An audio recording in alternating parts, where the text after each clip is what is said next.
dulu tombol subscribe, jangan lupa nyalakan loncengnya supaya gak ketinggalan updatean selanjutnya.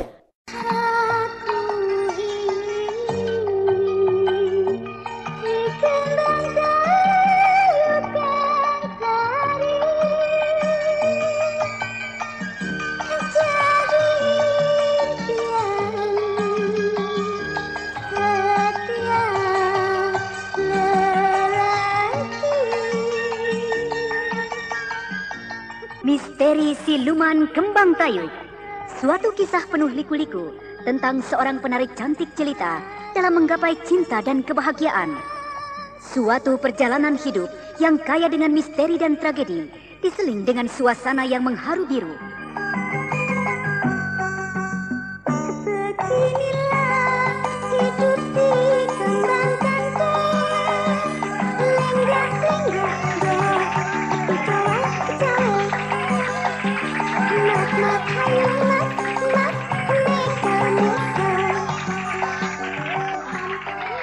begitu indah lagu yang dibawakan Kensari. Aku baru menyaksikan Kensari melantunkan dengan merdu dan tariannya begitu mempesona.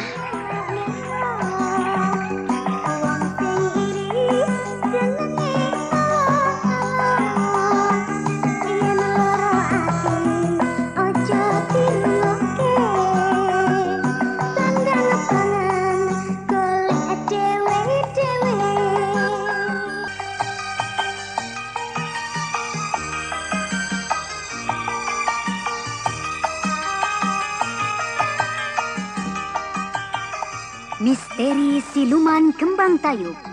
Naskah karya Totot Prambanan. Teknik dan montase Moko Caritas. Musik oleh Frans Harius dengan sutradara Dian Pertiwi. Kali ini mempersembahkan episode ke-12 dengan judul Gelung Iblis.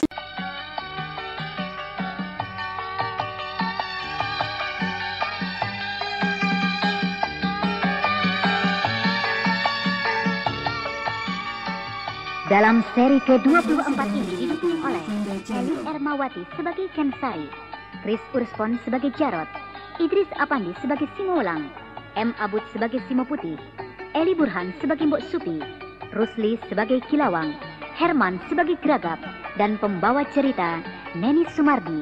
Selamat mendengarkan. Pada kisah yang lalu diceritakan, Warok Seto dan Warok Poleng, samaran dari Simo Putih dan Simo Welang, memesan satu kamar untuk mereka beristirahat di kedai makan milik Rumini. Lalu pada malam harinya, mereka menuju rumah Kensari, ingin bersenang-senang dengan pertunjukan tayub. Sementara itu setelah beberapa gending berlalu, kini Kensari bersiap-siap akan menghibur penonton. Kilawang, ya. Kini malam ketiga. Apakah rombonganmu tidak lelah terus-terusan mengadakan pertunjukan? Iya, justru mereka bertambah semangat karena penonton terus-terusan membanjir datang kemari. Lihatlah penonton-penonton itu. Malam ini tidak seperti biasanya mereka begitu banyak. Juga saweran yang kuterima berarti bertambah banyak. 2 malam saja kami sudah mengantongi cukup banyak, dapat menghidupi Nayogo dan tandanya untuk hidup 2 minggu. Sungguh penghasilan luar biasa. Untuk malam ini tentu penghasilanku lebih dari kemarin. Mudah-mudahan begitu, Kilawang. Iya. Kilawang, sekarang aku menari dengan gending yang biasa saja. Jangan sekar kantil. Gending itu untuk lain waktu saja. Baiklah, Kensari. Aku akan memberikan gending yang lain saja. Nanti tukang gendang dan rebab aku kasih tahu. Iya, Ki.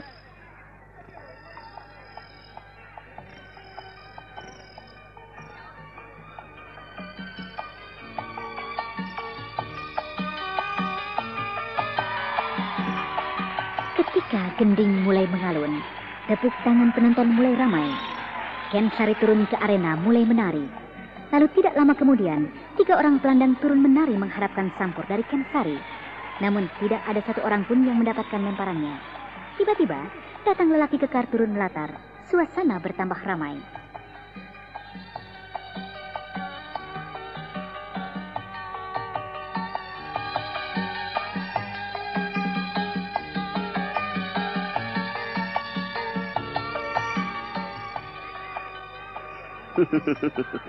Tentu kau kaget melihatku, Kensari. Tidak, Warok Seto. Aku sudah menduganya. Nah, terimalah ini. Terima kasih, Kensari.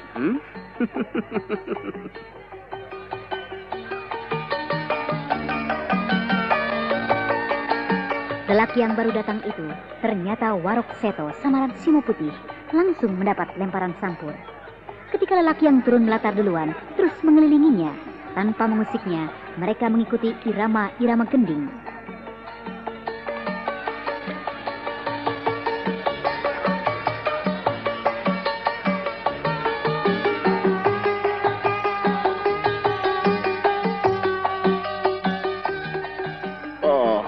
Bertambah cantik malam ini, Kensari. Aku ingin memboyongmu kalau mau. Tanganmu nakal, Warok Seto. Jangan begini, nanti membuat cemburu yang lain. Mereka tidak akan cemburu. Ini hak siapa saja bila sudah di atas arena. Ayolah, Kensari. Berikanlah keindahan yang paling bagus di malam ini. Iya, Warok Seto. Kenapa begitu gagah laki-laki di depanku ini? Dia sama gagahnya dengan Warok Poleng. Tidak ada tanda-tanda mereka kurang kasar. Sapaan tangannya pun begitu halus dan lembut. Seakan-akan tidak pernah kerja berat. Kenapa kau memandangku dengan senyum-senyum, Kensari? Kau begitu aneh, Warok Seto. Tentu kau tidak pernah kerja berat, bukan? Pengembara bekerja apapun dilakukannya, Kensari. Kadang-kadang macul atau menebang pohon. Bila ketemu perempuan tua yang memerlukan kayu bakar.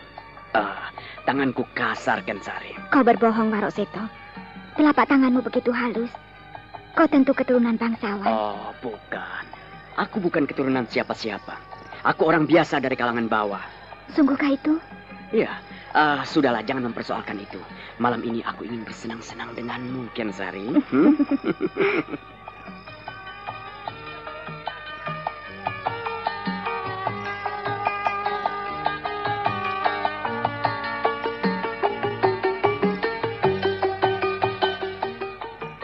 Kensari terus menari dengan indah dan lembut. Sementara Warok Seto mengimbanginya penuh dengan api kasmaran. Hingga suasana menjadi panas dan ramai. Malam pun terus menggelayut bersama iringan gending kayu. Pada gending kelima, Kensari mengundurkan diri digantikan oleh tandak yang lain. Kini 3 orang tandak turun melatar.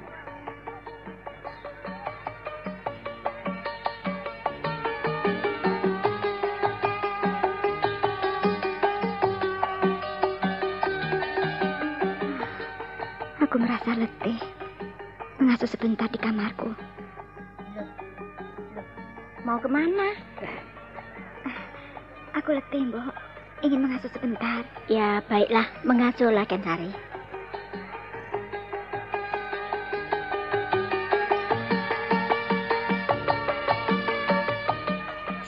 Tenayu. Ada apa, Gap? Den Jarot sekarang menunggu di kamarmu. Iya. Tolong awasi. Jangan sampai ada orang lain tahu. Tidak ada yang tahu, Tenayu. Baiklah. Sebaiknya pintu kamarku kunci saja dengan palang pintu. Sepi. Tidak ada kelihatan orang di dalam kamarku. Atau Geragap bergurau kepadaku supaya aku merasa senang. Shh, Kensari, aku di sini. Kakang, aku hampir saja tidak percaya dengan Geragap. Geragap tidak pernah bohong. Sengaja aku bersembunyi dulu di balik tiang. Tentu kau rindu kepadaku. Kensari, aku sengaja datang ke kamarmu ini karena aku mencium adanya bahaya. Bahaya? Iya. Maksudmu ada orang yang mau berbuat jahat? Mungkin saja. Tapi tenanglah. Ini hanya kecurigaan saja. Tapi mudah-mudahan tidak terjadi padamu. Katakanlah, Kakang. Apa yang kau lihat di sekitar rumahku ini? Kuharap kau jangan gusar dan gelisah setelah aku mengatakan hal yang sebenarnya. Katakanlah, Kang Jarot. Aku berjanji tidak akan gusar kepadamu. Ayo, Kang. Katakan ada apa? Kensari, kau harus berhati-hati kepada 2 orang laki-laki yang baru kau kenal itu. Maksud Kakang, Warok Seto dan Warok Poleng? Iya. Kedatangan 2 orang asing yang mencurigakan itu. Sepertinya ada yang dicari di sini. Maaf, Kakang. Mungkin Kakang merasa cemburu karena mereka begitu baik kepadaku. Lantas di arena Tayuban, aku pun melemparkan sampur kepada mereka. Inikah yang menjadi alasanmu untuk mencurigai mereka? Perasaanku mengatakan 2 orang itu kehadirannya tidak wajar di desa Kebolan ini. Simbok juga melarangku jangan terlalu percaya kepada mereka. Aneh. Lepas dari persoalan hubungan kita berdua, aku melihat dari sisi lain bahwa mereka membawa bencana di sini. Apa mungkin mereka begitu baik kepada aku, Kang? Coba Kakang pikir saja. Seumur hidupku baru pertama kali ini, aku menemukan orang yang mau memberikan uang emas ke warungku. Apakah ini tidak menguntungkan? Kau pikir aku tidak bisa memberikan uang emas? Kakang tersinggung. Tidak. Wajar saja. Sebagai lelaki, tentu saja hatinya dan jiwanya berontak kalau ditantang. Aku merasa ditantang oleh ucapanmu, Kensari. Nah, lihat ini. 10 kepingan uang emas. Kalau memang kau membutuhkannya, ambil untukmu. Kakang, kenapa kau sekarang udah marah? Tidak. Ini adalah soal harga diri. Nah, ambillah kepingan emas itu. Tunggu, Kakang. Jangan pergi dulu. Apalagi yang kau butuhkan dariku? Maafkan, Kakang. Kalau kata-kataku menyentuh perasaan, aku tidak bermaksud begitu. Atau mungkin aku yang mudah percaya kepada orang lain. Maafkan, Kakang. Baiklah. Kensari, ingat-ingat olehmu. Tujuan kita belum selesai.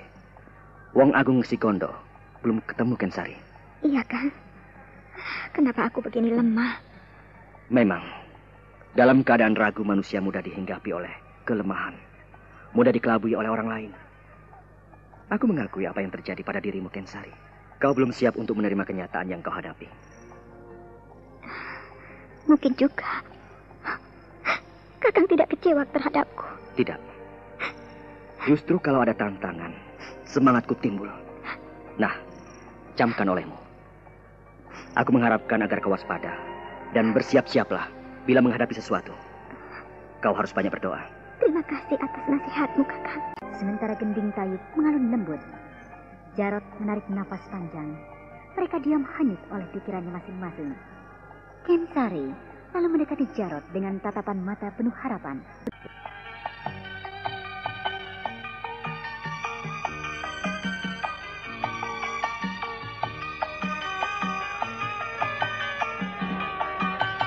Anda sedang mendengarkan Rifanda Channel.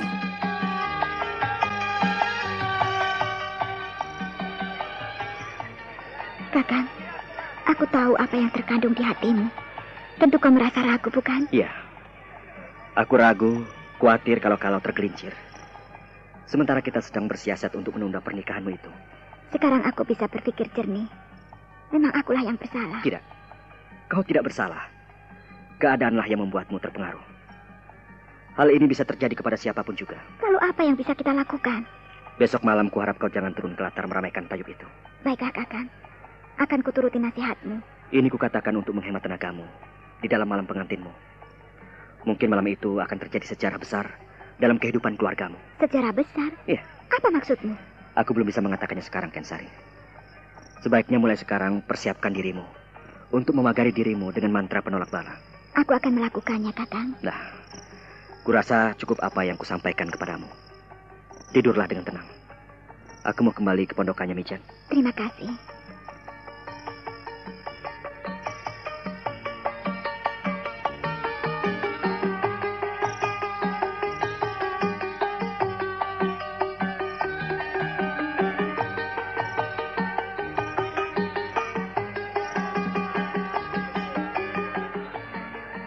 Warung Seto, ayo kita kembali saja.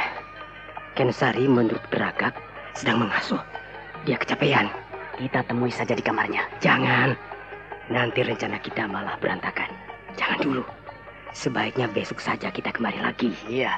Terserah kamu saja, Warung Paleng. Kalau begitu, ayo. Kita ke tempat penginapan. Ayolah. Kita perlu mengasuh.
Simo Putih lalu menyemplak kudanya.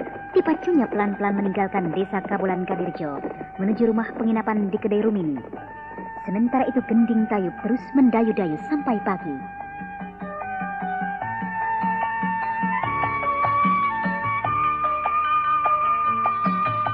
Nah, saudara pendengar, bagaimanakah kisah Kensari selanjutnya? Untuk mengetahui jawabannya, ikutilah lanjutan kisah Misteri Siluman Kembang Tayub yang dipersembahkan oleh PT Dankos Laboratoris Indonesia dan Teater Sanggar Cerita di radio kesayangan Anda. Sampai jumpa.